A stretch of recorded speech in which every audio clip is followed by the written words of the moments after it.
ನಮಸ್ಕಾರ. ಧರ್ಮಸ್ಥಳ ಗ್ರಾಮದಲ್ಲಿ ನೂರಾರು ಶವಗಳನ್ನು ಹೂತಿಟ್ಟ ಪ್ರಕರಣ ದಿನಕ್ಕೊಂದು ತಿರುವನ್ನು ಪಡೆದುಕೊಳ್ತಾ ಇದೆ. ಮಹತ್ವದ ಬೆಳವಣಿಗೆಯೂ ಕೂಡ ಕಾಣ್ತಾ ಇದೆ. ಸದ್ಯ ಎಸ್ಐಟಿ ಈ ಪ್ರಕರಣವನ್ನು ಎಲ್ಲ ಆಯಾಮಗಳಿಂದ ತನಿಖೆ ನಡೆಸ್ತಾ ಇದೆ. ಇನ್ನು ಚಿನ್ನಯ್ಯ ಹೇಳಿದ ಹಾಗೆ ಆತ ತೋರಿಸಿದ ಸ್ಥಳಗಳಲ್ಲಿ ಮೂಳೆಗಳು ಸಿಗದೇ ಇರುವಾಗ ಇದು ಬುರುಡೆ, ಇದೆಲ್ಲ ಬುರುಡೆ ಗ್ಯಾಂಗ್ ಷಡ್ಯಂತ್ರ ಅಂತ ಸೋ ಕಾಲ್ಡ್ ಮೀಡಿಯಾಗಳು ಆರೋಪ ಮಾಡೋದಕ್ಕೆ ಶುರು ಮಾಡಿದ್ವು. ಈ ಬುರುಡೆ ಗ್ಯಾಂಗ್ನಲ್ಲಿ ತಿಮ್ರೋಡಿ, ಮಟ್ಟಣ್ಣನವರ್, ಸಮೀರ್ ಹಾಗೂ ಸೌಜನ್ಯ ಪರ ಹೋರಾಟಗಾರರೇ ಇದ್ದಾರೆ ಅಂತ ಪ್ರಚಾರವನ್ನ ಕೊಟ್ಟವು.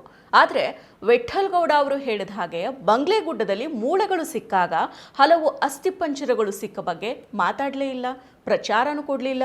ಈ ಸೋ ಕಾಲ್ಡ್ ಮೀಡಿಯಾಗಳು ಸುಮ್ಮನಿದ್ವು. ಇನ್ನು ಚಿನ್ನಯ್ಯನನ್ನ ತಿಮ್ರೋಡಿ ಅವರೇ ಕರೆದುಕೊಂಡು ಬಂದು ಧರ್ಮಸ್ಥಳದ ವಿರುದ್ಧ ಷಡ್ಯಂತ್ರವನ್ನ ರೂಪಿಸಿದ್ದಾರೆ ಅಂತ ಆರೋಪ ಮಾಡಿದ್ರು. ಆದರೆ ಈ ಆರೋಪ ಅಕ್ಷರಶಃ ಸುಳ್ಳಾಗಿತ್ತು. ಚಿನ್ನಯ್ಯನೇ ಸ್ವತಃ ತಿಮ್ರೋಡಿ ಅವರನ್ನ ಭೇಟಿ ಮಾಡಿದ್ದ. ಚಿನ್ನಯ್ಯನ ಅನುಭವ, ಆತ ಮಾಡಿದ ತಪ್ಪು ಕೆಲಸಗಳ ಬಗ್ಗೆ ತಿಮ್ರೋಡಿ ಅವರ ಮುಂದೆ ಹೇಳ್ಕೊಂಡಿದ್ದ. ಇತ್ತೀಚೆಗೆ ತಿಮ್ರೋಡಿ ಅವರು ಚಿನ್ನಯ್ಯ ಭೇಟಿಯಾಗಿದ್ದ ವಿಡಿಯೋಗಳನ್ನ ಅವರು ಬಿಡುಗಡೆ ಮಾಡಿದ್ರು. ಪರಿಶುದ್ಧ ನಂದಿನಿ ಹಾಲಿನಿಂದ ತಯಾರಿಸಿದ ನೈಜ ನಂದಿನಿ ಐಸ್ ಕ್ರೀಮ್ಸ್. ಧರ್ಮಸ್ಥಳ ಸಾಮೂಹಿಕ ಅಂತ್ಯಕ್ರಿಯೆ ಪ್ರಕರಣದ ಸಾಕ್ಷಿದಾರನಾಗಿ ಬಂದು ಈಗ ಎಸ್ಐಟಿ ಬಂಧನದಲ್ಲಿರೋ ಚಿನ್ನಯ್ಯ ಹಾಗೂ ಚಿನ್ನಯ್ಯನ ಪತ್ನಿ ಮತ್ತು ಸೌಜನ್ಯ ಪರ ಹೋರಾಟಗಾರ ಮಹೇಶ್ ಶೆಟ್ಟಿ ತಿಮ್ರೋಡಿ ಅವರು ಕೂತು ಮಾತಾಡಿರೋ ವಿಡಿಯೋ ಸದ್ಯ ಸಾಮಾಜಿಕ ಮಾಧ್ಯಮದಲ್ಲಿ ವೈರಲ್ ಆಗಿತ್ತು.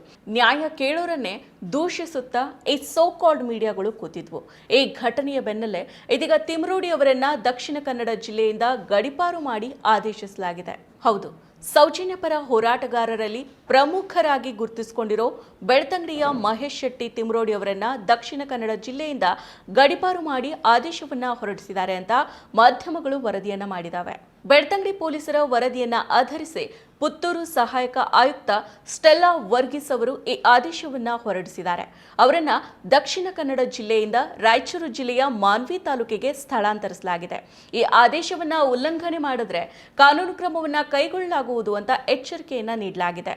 ಪುತ್ತೂರು ಸಹಾಯಕ ಆಯುಕ್ತ ಸ್ಟೆಲ್ಲಾ ವರ್ಗೀಸ್ಗೆ ಬೆಳ್ತಂಗಡಿ ಪೊಲೀಸರು ಪ್ರಕರಣದ ಬಗ್ಗೆ ವರದಿ ನೀಡಿದ್ದನ್ನ ಪರಿಶೀಲನೆ ನಡೆಸಿ ವರದಿಯ ಆಧಾರದಲ್ಲಿ ಸೆಪ್ಟೆಂಬರ್ 18ರಂದು 1 ವರ್ಷಗಳ ಅವಧಿಗೆ ಗಡೀಪಾರು ಮಾಡಿ ಆದೇಶವನ್ನ ಮಾಡಲಾಗಿದೆ.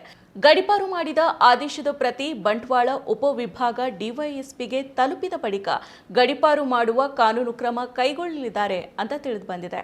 ತಿಮ್ರೋಡಿ ಅವರ ವಿರುದ್ಧ ಕೊಲೆ ಯತ್ನ, ಹಲ್ಲೆ, ಬೆದರಿಕೆ, ಸಾರ್ವಜನಿಕ ಆಸ್ತಿಗೆ ಹಾನಿ ಸೇರಿದಂತೆ ಹಲವು ಕ್ರಿಮಿನಲ್ ಪ್ರಕರಣಗಳು ದಾಖಲಾಗಿದೆ. ಅಲ್ಲದೆ ಅವರ ಚಟುವಟಿಕೆಗಳು ಸಮಾಜಕ್ಕೆ ಅಪಾಯಕಾರಿ ಅಂತ ಬೆಳ್ತಂಗಡಿಯ ಪೊಲೀಸರು ವರದಿಯನ್ನ ಮಾಡಿದ್ರು.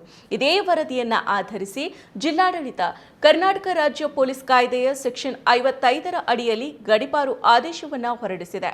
ವಿದ್ಯಾರ್ಥಿನಿ ಸೌಜನ್ಯ ಅತ್ಯಾಚಾರ ಮತ್ತು ಕೊಲೆ ಪ್ರಕರಣದ ಮರು ತನಿಖೆಯನ್ನು ನಡೆಸಿ ನಿಜವಾದ ಅಪರಾಧಿಗಳನ್ನು ಬಂಧಿಸಬೇಕು.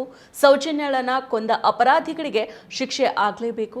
ಸೌಜನ್ಯಗೆ ನ್ಯಾಯವನ್ನ ದೊರಕಿಸಬೇಕು ಅಂತ ಒತ್ತಾಯಿಸಿ ಹಲವು ವರ್ಷಗಳಿಂದ ಹೋರಾಟಗಳು ನಡೀತಾ ಇದೆ. ಈ ಹೋರಾಟಗಳಲ್ಲಿ ಮಹೇಶ್ ಶೆಟ್ಟಿ ತಿಮ್ರೋಡಿ ಅವರು ಮುಂಚೂಣಿಯಲ್ಲಿದ್ದಾರೆ. ಕರಾವಳಿ ಭಾಗದಲ್ಲಿ ಹೋರಾಟಗಳನ್ನು ಸಂಘಟಿಸ್ತಾ ಇದ್ದಾರೆ.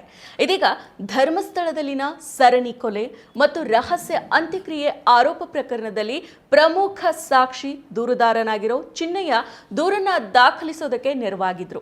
ಆದಾಗ್ಯೂ ತಿಮ್ರೋಡಿ ಅವರ ವಿರುದ್ಧ ಕೆಲವು ಗುಂಪುಗಳು ಮತ್ತು ಬಿಜೆಪಿಗರು ಭಾರಿ ಅಪಪ್ರಚಾರ ಆರೋಪಗಳನ್ನ ಮಾಡಿದ್ರು. ಇದೀಗ ಅವರನ್ನ ಜಿಲ್ಲೆಯಿಂದಾನೇ ಗಡೀಪಾರು ಮಾಡಲಾಗಿದೆ. ತಿಮ್ರೋಡಿ ಗಡೀಪಾರು ಆದೇಶದ ವಿರುದ್ಧ ಆಕ್ರೋಶವನ್ನ ವ್ಯಕ್ತಪಡಿಸ್ತಾ ಇರೋ ಸಾರ್ವಜನಿಕರು ಸೌಜನ್ಯ ಸೇರಿದಂತೆ ಧರ್ಮಸ್ಥಳದಲ್ಲಿ ನಡೆದಿರೋ ಕೊಲೆ ಪ್ರಕರಣಗಳ ಬಗ್ಗೆ ತನಿಖೆಯನ್ನ ನಡೆಸಿ ಅಪರಾಧಿಗಳಿಗೆ ಶಿಕ್ಷೆ ಆಗಬೇಕು ಅಂತ ಹೋರಾಡ್ತಾ ಇರೋರನ್ನ ಹತ್ತಿಕ್ಕೋದಕ್ಕೆ ಈ ಸರ್ಕಾರ ಮುಂದಾಗಿದೆಯಾ? ಅತ್ಯಾಚಾರಿಗಳು, ಕೊಲೆ ಪ್ರಕರಣದ ಅಪರಾಧಿಗಳನ್ನ ಪತ್ತೆ ಹಚ್ಚೋ ಕೆಲಸ ಮಾಡಬೇಕಾಗಿದ್ದ ಈ ಸರ್ಕಾರ ನ್ಯಾಯದ ಪರ ಧ್ವನಿ ಎತ್ತಾ ಇರೋರ ಧ್ವನಿಯನ್ನ ಅಡಗಿಸೋದಕ್ಕೆ ಮುಂದಾಗಿದೆ ಅಂತ ಕಿಡಿಕಾರಿದ್ದಾರೆ.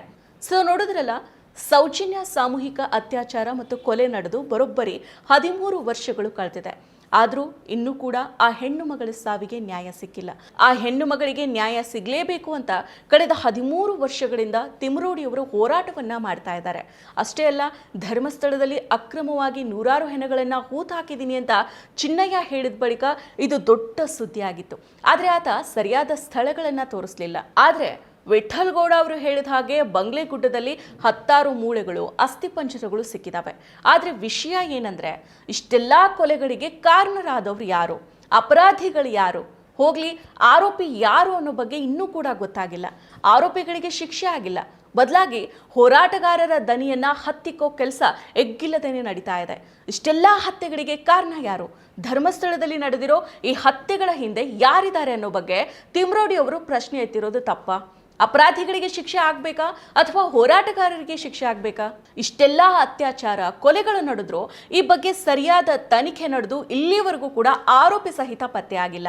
ಆದ್ರೆ ಹೋರಾಟಗಾರರ ದನಿಯನ್ನ ಅಡಗಿಸೋ ಕೆಲಸ ಮಾತ್ರ ನಡೀತಾ ಇದೆ ಅಂತ ಜನರು ತಮ್ಮ ಆಕ್ರೋಶವನ್ನ ವ್ಯಕ್ತಪಡಿಸ್ತಾ ಇದ್ದಾರೆ. ಸಾರ್ವಜನಿಕರು ಸರ್ಕಾರದ ಆದೇಶವನ್ನ ವಿರೋಧಿಸಿ ಧ್ವನಿಯನ್ನ ಎತ್ತುತ್ತಾ ಇದ್ದಾರೆ. ಮತ್ತಷ್ಟು ವಿಶೇಷ ವಿಡಿಯೋಗಳನ್ನು ನೋಡಲು ಮತ್ತು ಹೊಸ ವಿಡಿಯೋಗಳ ಬಗ್ಗೆ ತಿಳಿಯಲು ಈ ದಿನ .com ಯೂಟ್ಯೂಬ್ ಚಾನೆಲ್ ಸಬ್ಸ್ಕ್ರೈಬ್ ಮಾಡಿ ಮತ್ತು ಬೆಲ್ ಐಕಾನ್ ಕ್ಲಿಕ್ ಮಾಡಿ.